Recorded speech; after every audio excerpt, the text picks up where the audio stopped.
نحمده ونصلي على رسوله الكريم اما بعد فاعوذ بالله من الشيطان الرجيم بسم الله الرحمن الرحيم رب اشرح لي صدري ويسر لي امري واحلل عقدة من لساني يفقهوا قولي۔ اللہ تعالیٰ کا لاکھ لاکھ شکر ہے جس نے ہمیں انسان بنایا۔ ہمارے علاوہ بہت سی مخلوق اس زمین پر ہے، لیکن اگر ہم کمپیئر کریں اپنے اور ان کے بیچ میں تو اللہ تعالیٰ کا احسان اپنے پہ اچھی طرح سمجھ میں آتا ہے۔ اللہ تعالیٰ چاہتا تو وہ ہمیں کسی گائے بھینس کی شکل میں پیدا کر سکتا تھا۔ تھوڑی دیر کو سوچئے کہ اگر ہم انسان نہ ہوتے، کوئی گائے ہوتے، تو گائے کے اندر بھی ایک روح ہے، گائے بھی تکلیف محسوس کرتی ہے، گائے کو بھی بھوک لگتی ہے، وہ سوتی بھی ہے، وہ چلتی پھرتی بھی ہے، لیکن اس کی زندگی کیا زندگی ہے؟ پیدائش سے لے کر موت تک اس کا کام کیا ہے؟ اس کا گھر کیسا ہے؟ اس کا لباس کیسا ہے؟ اس کی بولی کیسی ہے؟ اس کی شکل و صورت کیا ہے؟ اس کے پاس کتنی نعمتیں ہیں؟ ان نعمتوں میں سے جو ہم استعمال کرتے ہیں اس کے پاس کتنی نعمتیں ہیں؟ ہم اپنے گھروں کو دیکھیں، اپنے کھانے پینے کی نعمتوں کو دیکھیں تو یہ اللہ کا کتنا بڑا احسان ہے کہ اس نے ہمارے کھانے کے لیے کیا کچھ پیدا کیا۔ اور گائے کے لیے بس گھاس، ہمارے لیے طرح طرح کے لباس، اور اس کے لیے ایک ہی مخصوص محدود لباس۔ اور پھر آپ دیکھیے کہ اس کا کام کیا ہے؟ ہمارے لیے دودھ پیدا کرے، ہم اس سے دودھ لیتے ہیں، اس کو کیا دیتے ہیں؟ اس کو تو پیسے نہیں ملتے، وہ تو صرف دے رہی ہے، اور ہم ہر وقت لے رہے ہیں۔ صرف دودھ ہی نہیں، اور بھی بے شمار چیزیں، کتنی نعمتیں۔ لیکن گائے تو دودھ دینے کے باوجود، مختصر اور محدود سی نعمتیں استعمال کرنے کے باوجود اللہ کا شکر ادا کرتی ہے۔ قرآن پاک میں اللہ تعالیٰ تمام مخلوقات کے بارے میں فرماتے ہیں وَإِن مِّن شَيْءٍ إِلَّا يُسَبِّحُ بِحَمْدِهِ وَلَٰكِن لَّا تَفْقَهُونَ تَسْبِيحَهُمْ، کوئی چیز ایسی نہیں کہ جو اس کی تسبیح یعنی اللہ کی تسبیح نہ کر رہی ہو، لیکن تم اس کی تسبیح کو نہیں سمجھتے۔ گائے کی زندگی کا مقصد تو صرف اور صرف انسان کی خدمت کرنا ہے، انسان کے لیے غذا مہیا کرنا ہے۔ اس کے لیے تو زندگی میں کوئی چام نہیں، کوئی اور مقصد نہیں، کوئی اور کام نہیں۔ لیکن ہم انسان، ہمیں اللہ تعالیٰ نے طرح طرح کی نعمتیں عطا کی، اور پھر ان نعمتوں میں سب سے بڑی نعمت عقل سمجھ کی نعمت، بولنے کی قوت، یہ سراسر اللہ تعالیٰ کی رحمت ہے۔ اسی لیے اللہ تعالیٰ فرماتے ہیں الرحمن علم القرآن خلق الانسان علمہ البیان۔ رحمان، جس نے قرآن کی تعلیم دی، جس نے انسان کو پیدا کیا اور اسے بولنا سکھایا، یہ سراسر اللہ کی رحمت ہے کہ اس نے ہمیں قرآن جیسی کتاب دی جس میں زندگی گزارنے کا بہترین طریقہ بتایا، انسان کو بہترین شکل پہ پیدا کیا۔ لقد خلقنا الانسان فی احسن تقویم، سب سے بہترین حالت پر انسان کو پیدا کیا، سب سے بہترین شکل و صورت انسان کو دی، اور سب سے بہترین کوالٹی جس میں کوئی اور جانور اس کا شریک نہیں، علمہ البیان، انسان کو بولنا سکھایا۔ زبان جیسی نعمت دنیا میں آتے ہی ہم اسے استعمال کرنا شروع کرتے ہیں۔ ایک بچہ چھوٹی چھوٹی باتیں سیکھتا ہے اور پھر بڑا ہو کر ایک نئی کئی ایک زبانیں بولنے لگتا ہے۔ یہ سب قوت اور طاقت اور یہ سمجھ کس نے عطا کی؟ یہ اللہ تعالیٰ ہی کی دی ہوئی ہے، یہ اسی کی عطا کردہ سمجھ بوجھ ہے جس کی بنا پر انسان بولتا ہے۔ بولنے کو تو ہم بہت کچھ بولتے ہیں، لیکن اللہ تعالیٰ ہم سے کیا چاہتا ہے کہ کیا ہم صرف وہی بولتے رہیں جو ہمارا دل چاہتا ہے، جو ہماری خواہشات ہوتی ہیں، جو ہمارے من میں آتا ہے، جو ہماری سمجھ میں آتا ہے، یا پھر اس زبان کا کچھ اور استعمال بھی ہے؟ جہاں اس زبان سے ہم اپنے جذبات، اپنے احساسات اور اپنی خواہشات کا اظہار کرتے ہیں. وہاں اس بولنے کی قوت، اس بیان کی قوت کو اللہ تعالی ہم سے یہ چاہتا ہے کہ ہم اس کے کلام کے لیے بھی استعمال کریں. اسی لیے مسلمان گھرانوں میں بچہ جب بولنے کی عمر کو، کچھ سمجھ بوجھ کی عمر کو پہنچتا ہے تو ماں باپ کی خواہش اور تمنا ہوتی ہے کہ وہ اللہ کے کلام کو پڑھیں، قرآن پاک کو سیکھیں. اور کیوں نہ سیکھیں؟ اس لیے کہ یہ کلام اور یہ کتاب ہر کلام سے بہترین ہے. یہ اس کا کلام ہے جس نے اس پوری دنیا کو بنایا، جس نے پوری کائنات کو پیدا کیا، جس نے مجھے اور آپ کو بنایا. وہ خود اس کتاب کی تعریف کچھ یوں کرتا ہے کہ یہ کتاب ہے کیا؟ یہ وہ کتاب ہے کہ وَإِنَّهُ لَتَنزِيلُ رَبِّ الْعَالَمِينَ نَزَلَ بِهِ الرُّوحُ الْأَمِينُ عَلَى قَلْبِكَ لِتَكُونَ مِنَ الْمُنذِرِينَ بِلِسَانٍ عَرَبِيٍّ مُبِينٍ وَإِنَّهُ لَتَنزِيلُ رَبِّ الْعَالَمِينَ. اور بے شک یہ کتاب رب العالمین یعنی تمام جہانوں کے رب کی اتاری ہوئی ہے. یہ کلام اس کا بھیجا ہوا ہے. نزل بہ الروح الامین، ایسا بابرکت کلام ہے جسے روح الامین تمام فرشتوں کے سردار جبریل امین لے کر اترے ہیں. علی قلبک، دنیا کے سب سے عظیم انسان کے دل پر، محمد صلی اللہ علیہ وسلم کے قلب مبارک پر کیوں اترا ہے؟ لتکون من المنذرین، تاکہ آپ لوگوں کو خبردار کریں. اور یہ کلام بلسان عربی مبین، عربی مبین جو مدعا کو خوب واضح کرتی ہے، اس زبان میں اترا ہے. تو گویا سب سے عظیم ترین ہستی اللہ رب العالمین کا کلام، اس کی باتیں، اس کا قول، اس کا فرمان، فرشتوں کے سردار جبریل امین کے ذریعے انسانیت کے محسن اعظم، تمام انسانوں سے بڑھ کر عظیم ہستی محمد الرسول اللہ صلی اللہ علیہ وسلم پر مکہ کے عظیم شہر میں، سب سے بہترین مہینے میں اور سب سے عظیم الشان رات میں یہ قرآن اترا. کیوں اترا؟ تاکہ اس دنیا کے رہنے والوں کو خبردار کیا جائے، انہیں آگاہ کیا جائے کہ اللہ تعالیٰ نے انہیں کیوں پیدا کیا ہے، انہیں یہ زندگی کس طرح گزارنی ہے، اس زندگی کے بعد ان کے ساتھ کیا پیش آنے والا ہے، کل کیا ہونے والا ہے. کیا انسان کی زندگی صرف یہی زندگی ہے، آج کی زندگی جو وہ گزار رہا ہے، یا اس کے بعد بھی اس کے ساتھ کچھ معاملہ ہونے والا ہے؟ اور اگر ہے تو وہ کیا ہے؟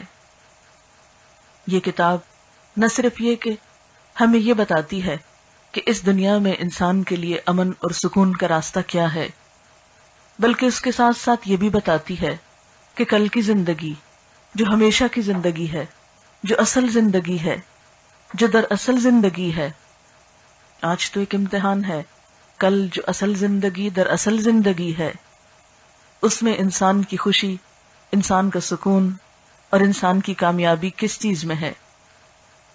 اس کتاب کے علاوہ کوئی اور چیز ایسی نہیں جو انسان کو یہ خبر دے، یہ بتائے. اور یہ کلام ایسا بے مثال کلام ہے، یہ کتاب ایسی بہترین کتاب ہے کہ جس کے بارے میں چیلنج کیا گیا 1400 سال پہلے جب یہ کتاب اتری تھی کہ اگر کسی کے دل میں یہ شک ہے کہ یہ کتاب اللہ کی نہیں تو پھر اس جیسی کوئی صورت ہی بنا لائے. قل ان کنتم فی ریب مما نزلنا علی عبدنا فأتوا بسورۃ من مثلہ وادعوا شہداءکم من دون اللہ. کہہ دیجئے اگر تم اس بارے میں شک میں ہو کہ یہ کتاب ہم نے اپنے بندے پہ نازل کی ہے تو پھر اس جیسی ایک صورت بنا لو اور اس کام کے لیے اپنے مددگار بلا لو. وَإِن لَّمْ تَفْعَلُوا فَلَن تَفْعَلُوا، پھر اگر تم نہ کر سکو اور کر سکو گے بھی نہیں تو پھر فَاتَّقُوا النَّارَ الَّتِي وَقُودُهَا النَّاسُ وَالْحِجَارَةُ، بچو اس آگ سے جس کا ایندھن انسان اور پتھر ہیں. سر تسلیم خم کر لو، اس کتاب کے آگے جھک جاؤ. ایک اور جگہ پر فرمایا قل لئن اجتمعت الانس والجن على ان يأتوا بمثل هذا القرآن لا يأتون بمثله ولو كان بعضهم لبعض ظہیرا. آپ کہہ دیجئے کہ اگر انسان اور جن اس بات پر اکٹھے ہو جائیں کہ اس قرآن جیسی کوئی کتاب بنا لائیں یا اس کلام جیسا کوئی اور کلام لے آئیں تو اس جیسا نہ لا سکیں گے، اگرچہ وہ ایک دوسرے کے مددگار ہی کیوں نہ ہوں. یعنی سارے لوگ، ساری انسانیت مل کر، اکٹھے ہو کر، باہم مشورہ کر کے، ایک دوسرے کی مدد کر کے اگر چاہے کہ اس قرآن کے مقابلے میں کوئی اور کلام پیش کر سکے تو وہ ایسا نہیں کر سکتے. یہ کتاب جو ایک بابرکت کتاب ہے، جس کے بارے میں فرمایا کتاب انزلناہ الیک مبارک، یہ کتاب جسے ہم نے آپ کی طرف اتارا ہے بہت بابرکت ہے. برکت کا کیا معنی ہوتا ہے؟ خیر کثیر، بھلائی. یہ کتاب اپنے اندر بھلائیاں سمیٹے ہوئے ہے. یہ جس جگہ پر اتری اس زمین کو اس نے بابرکت بنا دیا. ہم سب جانتے ہیں کہ مکہ کی زمین جہاں نہ پانی ہے نہ کچھ اگتا ہے، لیکن کس قدر آباد ہے، کس قدر انسانوں کو اپنے اندر سمیٹتی ہے ہر سال. وہاں کے پہاڑ جن پر کوئی سبزہ نہیں اگتا، وہ مٹی جس میں بظاہر دیکھنے کی کوئی چیز نہیں، کوئی رونق نہیں، کوئی بظاہر نقش و نگار نہیں وہاں، لیکن ایسی زمین ہے جس کی طرف سب کا دل کھنچتا ہے. یہ سب کچھ کس کی وجہ سے ہوا؟ کس کی بدولت؟ اس کتاب کی بدولت.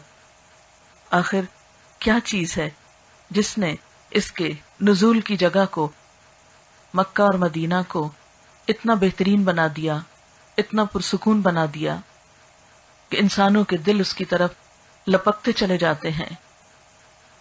یہ اسی کتاب کی بدولت. محمد رسول اللہ صلی اللہ علیہ وسلم کے ساتھ ہماری محبت اور عقیدت کس لیے ہے؟ اسی وجہ سے کہ اللہ تعالیٰ نے ان پر یہ کلام اتارا. اور پھر ہم دیکھتے ہیں کہ عربوں کی قوم جن کے پاس دنیاوی اعتبار سے کوئی طاقت نہ تھی، قبائل میں بٹے ہوئے تھے، ان کو عزت بخشی تو کس نے؟ اس کتاب نے. اس کے آنے کے بعد وہ دنیا کے امام بن گئے، دنیا کو علوم و فنون سے روشن کیا. یہی کتاب آج میرے اور آپ کے پاس ہے، اور اللہ تعالیٰ کا فرمان ہے فَمَنِ اتَّبَعَ هُدَايَ فَلَا يَضِلُّ وَلَا يَشْقَى، کہ جو شخص میری اس ہدایت کی پیروی کرے گا وہ نہ تو گمراہ ہوگا اور نہ بدبختی میں مبتلا ہوگا. تو گویا اس کتاب کو تھامنے والے، اس کو پڑھنے والے، اس کے لیے محنت کرنے والے، اس کا حق ادا کرنے والے، ان کے لیے اللہ کا وعدہ ہے کہ وہ اس کو تھام کر بھٹکیں گے نہیں، اس کو تھام کر تکلیف میں نہیں پڑیں گے. یہ کتاب جو ایک بابرکت کتاب ہے، جو انسان کے سینے میں، انسان کے اندر، انسان کے دل میں جو طرح طرح کی پریشانیاں، غم، فکریں اور تفکرات ہیں، ان سب کے لیے شفا کا باعث ہے. قرآن پاک میں اللہ تعالیٰ فرماتے ہیں یا ایھا الناس، اے لوگو، قد جاءتکم موعظۃ من ربکم، تمہارے پاس تمہارے رب کی طرف سے ایک نصیحت آ چکی ہے، ورحمۃ وشفاء لما فی الصدور، وہ ان بیماریوں کے لیے شفا ہے جو سینوں کے اندر ہیں، جو دلوں کے اندر ہیں، وہدی ورحمۃ للمؤمنین، اور یہ ہدایت کا ذریعہ ہے اور رحمت کا ذریعہ ہے ان لوگوں کے لیے جو ایمان لائے ہوں.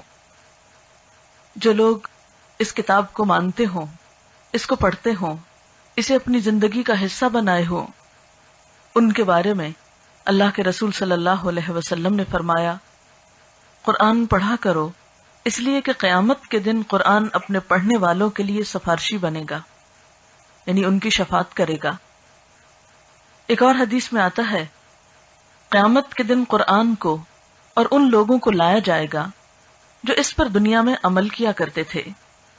ان کے آگے آگے سورت البقرہ اور آل عمران ہوں گی، جو ان لوگوں کی نجات کے لیے اللہ تعالیٰ سے جھگڑا کریں گی. یعنی جو لوگ اس کو پڑھیں گے اور اس پر عمل بھی کریں گے، ان کے لیے قرآن کی دو بڑی صورتیں البقرہ اور آل عمران اس کے ساتھ ساتھ آگے آگے ہوگی، اور اس کی ایک طرح سے حفاظت کریں گی اور اس کے حق میں سفارش کریں گی۔ آپ صلی اللہ علیہ وسلم نے فرمایا، خیرکم من تعلم القرآن وعلمہ، تم میں بہترین ہیں وہ لوگ جو قرآن سیکھیں اور سکھائیں۔ ایک اور حدیث میں آپ صلی اللہ علیہ وسلم نے فرمایا، قیامت کے دن قرآن آ کر کہے گا، اے میرے پروردگار اس شخص کو زیور پہناؤ، یعنی قرآن کے پڑھنے والے کو، چنانچہ اسے بزرگی کا تاج پہنایا جائے گا۔ پھر قرآن کہے گا، اے میرے رب کچھ زیادہ کرو، یعنی سفارش کرے گا، چنانچہ اسے کرامت کی عبا پہنائی جائے گی، یعنی عزت کا لباس پہنایا جائے گا۔ پھر کہے گا، اے میرے رب اس سے راضی ہو جا، یعنی قرآن کے پڑھنے پڑھانے والے سے تو راضی ہو جا، تو اللہ تعالیٰ اس سے راضی ہو جائے گا۔ پھر اس شخص سے کہا جائے گا، پڑھتے جاؤ اور چڑھتے جاؤ، چنانچہ ہر ایک آیت کے بدلے اس کی نیکیاں بڑھا دی جائیں گی۔ تو یہ ہے وہ سفارش یا وہ شفاعت جو قرآن اس انسان کے حق میں کرے گا جو اسے پڑھتا ہوگا، جو اس کے ساتھ تعلق رکھے گا۔ لیکن ایک بات یاد رکھیے کہ یہاں کہیں بھی صرف خالی حفظ کر لینے کی بات نہیں ہے، خالی پڑھنے کی بات نہیں ہے، ہر جگہ ساتھ عمل کی بات بھی ہے، کیونکہ اگر انسان اسے پڑھے اور عمل اس کے خلاف کرے تو اسے فائدہ نہیں ہو سکتا۔ یہ بالکل ایسے ہی ہے کہ انسان اگر قرآن پاک میں یہ پڑھ رہا ہے کہ جھوٹے پر اللہ کی لعنت، اور ساتھ انسان خود جھوٹ بھی بول رہا ہے، تو اس سے کیا ہوگا کہ وہ قرآن اس کے لیے باعث رحمت نہ ہوگا۔ لیکن اس کا یہ مطلب نہیں کہ قرآن پڑھنا ہی چھوڑ دیں، کیونکہ اب ہمارے لوگوں نے ایک آسان راستہ یہ تلاش کر لیا ہے، کیونکہ قرآن اگر ہم پڑھیں گے عمل نہیں کریں گے تو ہماری اور زیادہ مشکل ہوگی، اس لیے بہتر ہے کہ اس کو پڑھا ہی نہ جائے۔ تو بات یہ ہے کہ قرآن پاک کے جو احکامات ہیں وہ چاہے ہم پڑھیں یا نہ پڑھیں، دونوں صورتوں میں ہمارے لیے لازم ہے۔ یہ نہیں کہا گیا کہ قرآن پر عمل کرنا صرف ان لوگوں کے لیے ہے جو قرآن پڑھتے ہیں، اور جو نہیں پڑھتے ان کے لیے عمل کی کوئی ضرورت نہیں، وہ تو بغیر پڑھے، بغیر سمجھے اور بغیر عمل کیے بھی بخشے جائیں گے۔ یہ تو کہیں بھی قرآن میں نہیں لکھا ہوا، کیونکہ عموماً ہم یہی سمجھتے ہیں کہ چونکہ قرآن پڑھنے والوں کی زیادہ پکڑ ہے تو ہم پڑھیں ہی نہ تاکہ ہماری زیادہ نہ ہو۔ تو ٹھیک ہے، زیادہ نہ ہوئی تو کم سے بھی چھوٹ نہیں سکتے، کیونکہ اللہ تعالیٰ نے یہ کتاب اس لیے نہیں بھیجی کہ ہم اسے بند کر کے ایک طرف رکھ دیں۔ دنیا کی جتنی بھی کتابیں ہیں وہ کسی خاص ایک موضوع کے متعلق ہوتی ہیں۔ مثلاً کوئی کتاب آپ اٹھا کر دیکھیں گے تو وہ شعر و شاعری سے متعلق ہوگی، کوئی دوسری کہانیاں ہوں گی، اس میں کسی تیسری کتاب میں سائنس سے متعلق کچھ معلومات ہوں گی، کسی اور میں کچھ اور ہوگا۔ لیکن قرآن پاک کسی ایک موضوع سے متعلق کتاب نہیں ہے، اس کتاب میں ہر موضوع ہے۔ یہ کتاب زندگی کے تمام موضوعات سے تعلق رکھتی ہے۔ اس کی تقریباً 1000 آیتیں کائنات سے متعلق ہیں۔ اس میں بار بار انسان کو غور و فکر کی دعوت دی جاتی ہے۔ افلا تاکلون، افلا یتدبرون، افلا یسمعون، بار بار سننے، غور و فکر کرنے، دیکھنے، عقل سے کام لینے، تدبر کرنے کی دعوت دی جاتی ہے۔ یہ کتاب انسان کی سوچ کو بیدار کرتی ہے، انسان کو سوچنے کا طریقہ سکھاتی ہے، انسان کو حیوانی سطح سے اوپر اٹھاتی ہے۔ دنیا کی بہت سی کتابیں جب انسان پڑھتا ہے تو اس میں مثلاً قانون کی کتاب پڑھتا ہے تو اس میں ساتھ یہ نہیں لکھا ہوتا کہ قانون کو امپلیمنٹ کس طرح کرو، یا اس کے اندر کوئی ایسی تاثیر نہیں ہوتی کہ انسان قانون پڑھے اور ساتھ اس قانون پر عمل بھی کر سکے یا کرا سکے۔ لیکن قرآن پاک کے اندر ایسی تاثیر ہے کہ جو صرف انسان کو ڈوز اور ڈونٹس نہیں بتاتی، بلکہ اس کے ساتھ ساتھ وہ قوت بھی مہیا کرتی ہے، وہ طاقت بھی دیتی ہے کہ جس کے ساتھ انسان کے لیے قرآن پر عمل کرنا، اللہ کی رضا کے کام کرنا آسان ہو جاتا ہے۔ بہت سے لوگ جو قرآن سے ڈرتے ہیں اور خوف کھاتے ہیں کہ کہیں ہمارے منہ سے غلط بات نہ نکل جائے، کہیں ہمارے منہ سے زبر زیر کی غلطی نہ ہو جائے تو الٹا گناہ نہ ہو، کہیں ہم اس میں بھٹک نہ جائیں، کہیں ہم اس کو سمجھ نہ پائیں تو ہماری پکڑ نہ ہو. وہ سب یہ بھول جاتے ہیں کہ کوئی بھی چیز انسان اگر جان بوجھ کر نہیں کرتا اور وہ درست کرنے کی کوشش میں بھی رہتا ہے تو اس کی پکڑ نہیں، بلکہ اس کوشش پر بھی اس کے لیے اجر ہے. اللہ کے رسول صلی اللہ علیہ وسلم نے فرمایا کہ وہ شخص جو قرآن پڑھتا ہے والذی یقرأ القرآن ویتتعتع فیہ، اور اس میں وہ اٹکتا ہے، اٹک اٹک کے پڑھتا ہے، تو اس کے لیے دوہرا اجر ہے کیونکہ وہ زیادہ مشقت کر رہا ہے. لیکن اگر کوئی شخص اس راستے میں کوشش ہی نہیں کرتا، محنت ہی نہیں کرتا، تو وہ اللہ تعالیٰ کے پاس کیا جواب رکھتا ہے؟ دنیا کے بہت سی دوسری زبانیں جو ہماری مادری زبانیں نہیں تھی، جو ہماری قومی زبان نہیں تھی، اس زبان کو تو ہم نے بہت آسانی کے ساتھ سیکھ لیا. اگر دیکھا جائے تو انگریزی ہمارے باپ دادا کی زبان تو نہیں، وہ تو ہمارے ان آقاؤں کی زبان ہے کہ جنہوں نے 50-52 سال پہلے ہمیں غلام بنا رکھا تھا، جن سے ہم نے اپنا یہ ملک آزاد کرایا تھا، جن سے ہم نے آزادی حاصل کی تھی. یہ تو ان کی زبان تھی، لیکن ہم نے دنیاوی ضرورت اور فائدے کے لیے اس زبان کو سیکھا اور خوب مہارت حاصل کر لی. اگر ہم ایک اور غیروں کی زبان کو اتنی سہولت کے ساتھ سیکھ سکتے ہیں تو کیا ہم اللہ پاک کی زبان کو نہیں سیکھ سکتے؟ کیا ہم اس میں مہارت حاصل نہیں کر سکتے؟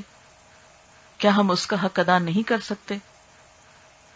ہم کر سکتے ہیں، لیکن انسان کا حال یہ ہے کہ وقتی اور جلدی ملنے والے فائدوں کی طرف تو تیزی سے بڑھتا ہے، اور وہ فائدہ جو بعد میں آنے والا ہے لیکن پائیدار ہے اس کی طرف سے غافل ہے. قرآن پاک کو اکیلے اکیلے بھی پڑھنا چاہیے، تنہا بھی پڑھنا چاہیے، لیکن قرآن پاک کو مل کر پڑھنا اور سمجھنا اور اس میں غور و فکر کرنا راحت اور سکون کا سبب ہے. حدیث پاک میں آتا ہے جو لوگ اللہ کے گھروں میں سے کسی گھر میں اکٹھے ہوں، وہ اللہ کی کتاب پڑھیں اور ایک دوسرے کو پڑھائیں تو ان پر اطمینان نازل ہوتا ہے. بہت سے لوگ سکون کی تلاش میں ہوتے ہیں، ان کا دل نہیں لگتا، ڈپریشن کے مریض ہوتے ہیں، خوف کا شکار ہوتے ہیں، ذہنی بے چینی اور پریشانی کا شکار ہوتے ہیں. کیوں ہوتے ہیں؟ بظاہر چھوٹے چھوٹے مسائل اور زندگی کے چھوٹے چھوٹے دکھ ہوتے ہیں جو ان کو بے چین کیے رکھتے ہیں. عموماً لوگ اپنی اس بے چینی کو دور کرنے کے لیے یہ سمجھتے ہیں کہ اگر دنیا کے کچھ مال ان کے ہاتھ آ جائے تو شاید پریشانی دور ہو جائے، یا دنیا کی کچھ خوشنما، کچھ چمکتی دمکتی اور کچھ من پسند چیزیں ان کو مل جائیں تو شاید ان کو خوشیاں مل جائیں. لیکن آپ سب نے تجربہ کیا ہوگا کہ کوئی بھی چیز جس کی ہم خواہش رکھتے ہیں، حسرت کرتے ہیں، جب وہ ہمیں مل جاتی ہے تو اس کا چام ختم ہو جاتا ہے. کون سی ایسی چیز ہے کہ جس کا چام ہمیشہ باقی رہے؟ باقی نہیں رہتا، ہر چیز کا چام ختم ہو جاتا ہے. لیکن اس کے برعکس اللہ کی کتاب ایسی ہے کہ جس کو پڑھتے چلے جائیں تو اس کا چام کبھی بھی ختم نہیں ہوتا، اس کے عجائبات کبھی بھی ختم نہیں ہوتے. ہر دکھ، پریشانی، غم، ان سب کا علاج کس میں ہے؟ اکٹھے بیٹھ کر قرآن کے پڑھنے پڑھانے میں. کہ جب بھی لوگ اکٹھے ہو کر مل بیٹھیں پھر اللہ کی کتاب پڑھیں اور ایک دوسرے کو پڑھائیں. یعنی اس سے مراد صرف قرآن خوانی کرنا نہیں ہے کہ ہم بیٹھ کر سپارہ سپارہ لے لیں اور صرف انگلی پھیر لیں، یا ایک ادھر سے پڑھ لے اور دوسرا دوسری طرف سے صفحے کو پڑھ لے. یہ وعدہ ان کے لیے ہے کہ جو صرف خود نہیں پڑھیں بلکہ ایک دوسرے کو پڑھائیں. ان پر اطمینان نازل ہوتا ہے، رحمت انہیں ڈھانپ لیتی ہے، فرشتے ان کے گرد گھیرا ڈال لیتے ہیں. یعنی اللہ کی رحمت ایسے لوگوں کو ڈھانپ لیتی ہے. اللہ تعالیٰ ایسے لوگوں کا ذکر ان فرشتوں میں کرتے ہیں جو اس کے پاس موجود ہیں. یعنی ایسی مجلسیں نہ صرف یہ کہ زمین پر بہترین مجلسیں ہیں جہاں لوگ مل کر قرآن سیکھتے سکھاتے ہیں، بلکہ ایسی مجلسوں کا ذکر تو اللہ تعالیٰ کے ہاں ہوتا ہے.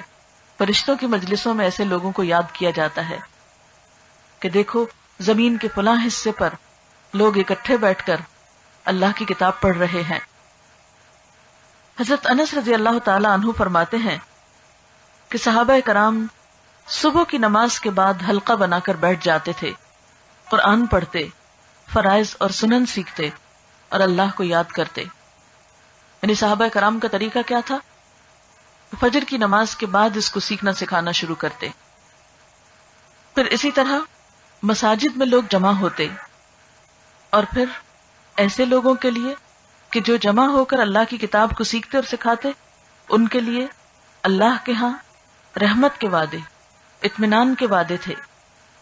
لیکن ایک بات یاد رہے، ایسا تمام کام قرآن کے پڑھنے اور پڑھانے کا، سیکھنے اور سکھانے کا خالصتاً اللہ کی رضا کے لیے ہونا چاہیے۔ اور پھر اللہ تعالیٰ کا وعدہ یہ ہے کہ جب لوگ قرآن پڑھیں گے یا سکھائیں گے تو ان کی دعائیں بھی قبول ہوں گی۔ قرآن پاک پڑھنے کے بعد خاص طور پر دعا کی جانی چاہیے۔ پھر اسی طرح قرآن پاک کا پڑھنا تلاوت کی غرض سے ہو تو بھی دلوں کے سکون اور اطمینان کا ذریعہ ہے۔ ہر حرف پر 10 نیکیوں کا وعدہ ہے۔ لیکن یاد رکھیے کہ قرآن پاک صرف ثواب کمانے کے لیے نہیں آیا۔ قرآن پاک ہدایت کی کتاب ہے۔ قرآن پاک میں اس کا پہلا تعارف ذالک الکتاب لا ریب فیہ ھدی للمتقین، یہ کتاب جس میں کوئی شک نہیں، تقوی والوں کے لیے، اللہ سے ڈرنے والوں کے لیے ہدایت کا ذریعہ ہے۔ تو گویا جس کے دل میں اللہ کی عظمت ہوگی، اللہ کی محبت ہوگی، اللہ کے سامنے کھڑے ہونے کا ڈر ہوگا، اللہ کی طرف واپسی کا یقین ہوگا، اس کے دل میں لازماً یہ تڑپ ہوگی کہ وہ اللہ کی بات کو جانے، اللہ کی کتاب کو پڑھے، اس کی کتاب کو سمجھے۔ ہاں، وہ دل جو غافل ہے، وہ دل جس میں دنیا کی محبت اللہ کی محبت سے بڑھ کر ہے، ہاں اس کے پاس پھر وقت نہیں ہو سکتا، اس کے پاس فراغت نہیں ہو سکتی کہ وہ اور بہت کچھ پڑھنے کے ساتھ ساتھ اس کتاب کے لیے بھی کچھ وقت نکالے۔ ہم سب اپنے بارے میں سوچیں کہ اللہ تعالیٰ نے ہمیں دن کے جتنے بھی گھنٹے دیے ہیں، ہم اپنے اپنے اوقات کا جائزہ لیں۔ کیا واقعی اس میں کچھ وقت ایسا نہیں کہ جس میں ہم کچھ تلاوت کر سکیں؟ اور اس کا فائدہ بھی اللہ تعالیٰ کو نہیں ہوگا، خود ہم ہی کو ہوگا۔ اس کتاب کے پڑھنے سے جو سکون ملے گا وہ ہمارے ہی طرف پلٹے گا، جو نیکیاں ملیں گی وہ ہم ہی کو ملیں گی، جو مشکلات آسان ہوں گی وہ ہماری ہی ہوں گی۔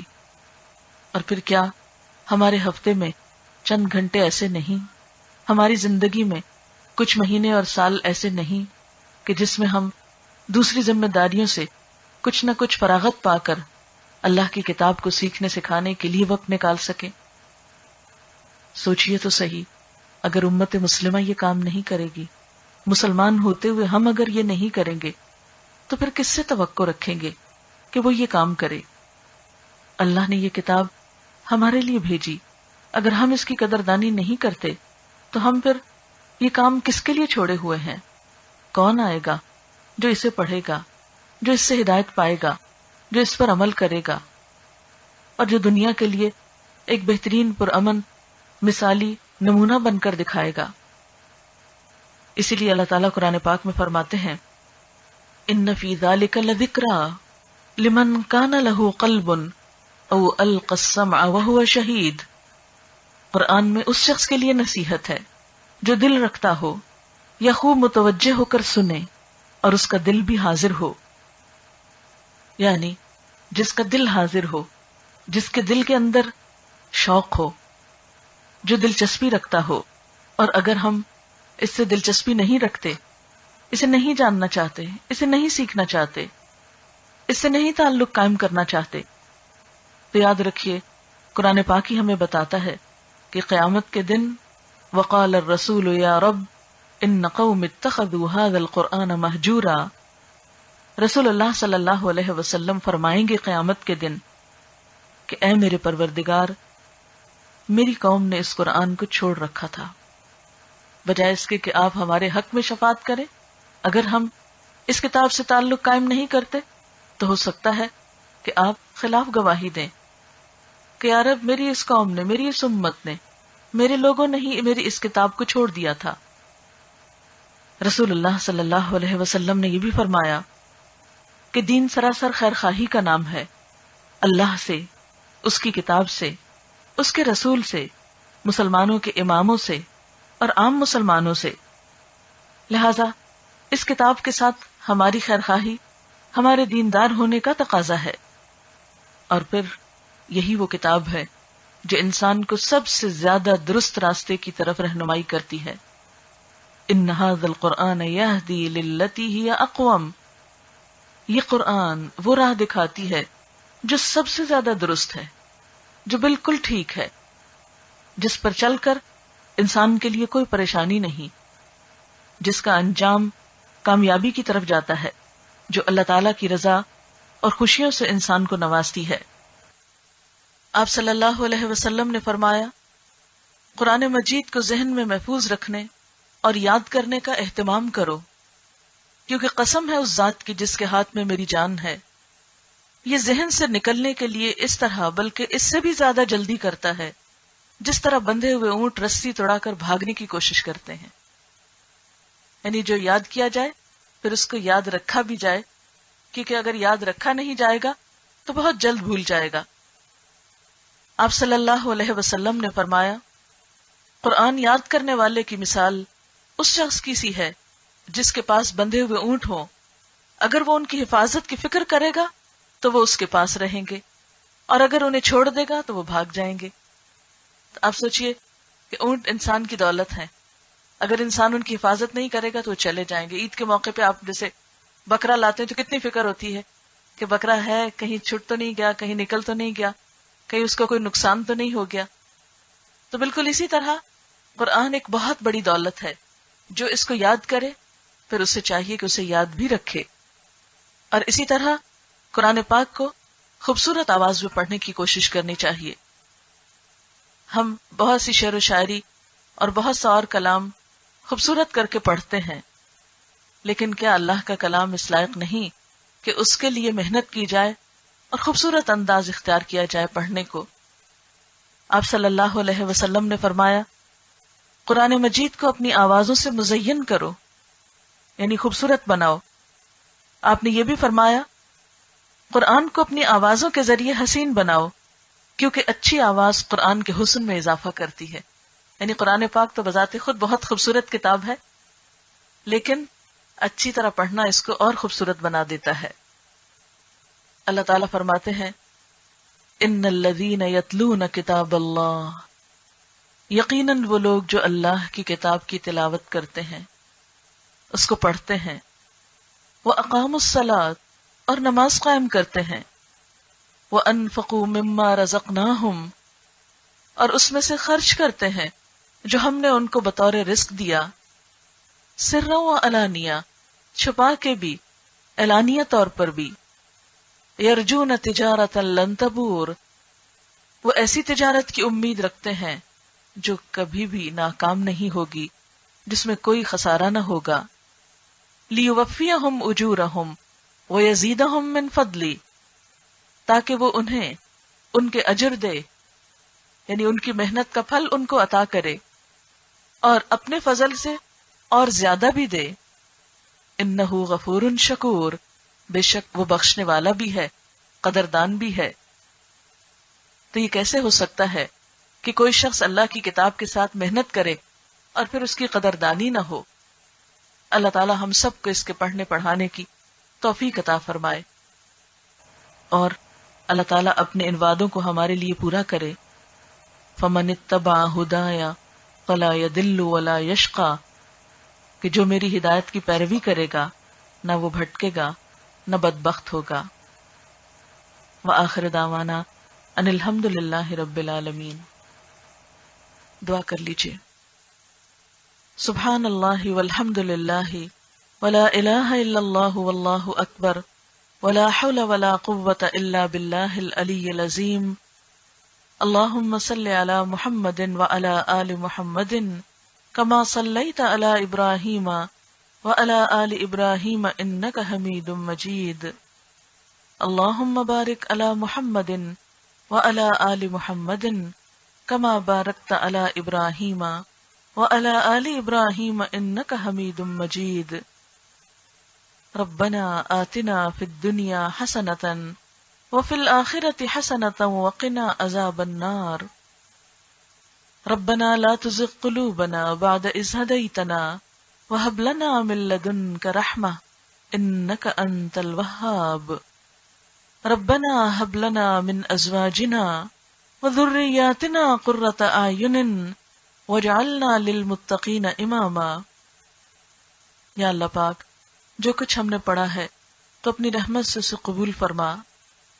یا اللہ، اگر کوئی بات ایسی زبان سے نکلی ہو جو آپ کو پسند نہ آئی ہو تو ہم سب کو اس سے دور کر دے، اور جو باتیں تیری مرضی کے مطابق ہوئی ہیں ہمیں اس پر عمل کی توفیق عطا فرما. یا اللہ، قرآن کو ہمارے سینوں کا نور، ہمارے دلوں کی بہار بنا دے، ہمارے غموں اور دکھوں کو دور کرنے کا ذریعہ بنا دے، ہمارے دلوں کو قرآن سے روشن کر دے. یا اللہ، اس دنیا میں بھی اور آخرت میں بھی قرآن کو ہمارا ساتھی بنا، ہماری قبروں کو اس قرآن سے روشن کر دینا. قیامت کے دن یہ کتاب ہمارے حق میں سفارش کرے. یا رب العالمین، ہمیں اس سے محبت عطا کر اور اسے ہماری شفاعت کرنے والا بنا. یا رب العالمین، ہمارے بچوں کو دنیا اور آخرت کی کامیابی عطا فرما. یا اللہ، ہمارے والدین پر اپنی رحمت فرما. یا اللہ، ہم سب کے بچوں کو ہماری آنکھوں کی ٹھنڈک بنا. یا اللہ، تو ہم سب پر اپنی رحمتوں کا سایہ کر. یا اللہ، مسلمانوں کے دلوں کو باہم جوڑ دے. یا اللہ، ہمارے ملک میں امن و امان پیدا فرما. یا اللہ، اس وقت اسلامی دنیا پر جو مشکل وقت ہے، جو تکلیف کا وقت ہے، تو ہم سب کی مدد فرما. یا اللہ، سب مسلمانوں کی حفاظت فرما. یا اللہ، تو ہمیں اپنی طرف رجوع کرنے کی توفیق دے. یا اللہ، ہمارے گناہوں کو معاف کر دے. یا رب العالمین، تو ہمیں نیکی کی توفیق دے. یا اللہ، تمام بیماروں کو صحت عطا فرما، سب دکھی لوگوں کے دکھ دور فرما. جتنی بہنیں تشریف لائی ہیں سب کا آنا قبول فرما، سب کو اس کا بہترین اجر عطا فرما. ربنا تقبل منا انک انت السمیع العلیم وتب علینا انک انت التواب الرحیم. وصلی اللہ تعالی علی خیر خلقہ محمد وعلی آلہ واصحابہ واہل بیتہ اجمعین برحمتک یا ارحم الراحمین. الہی آمین. السلام علیکم ورحمۃ اللہ.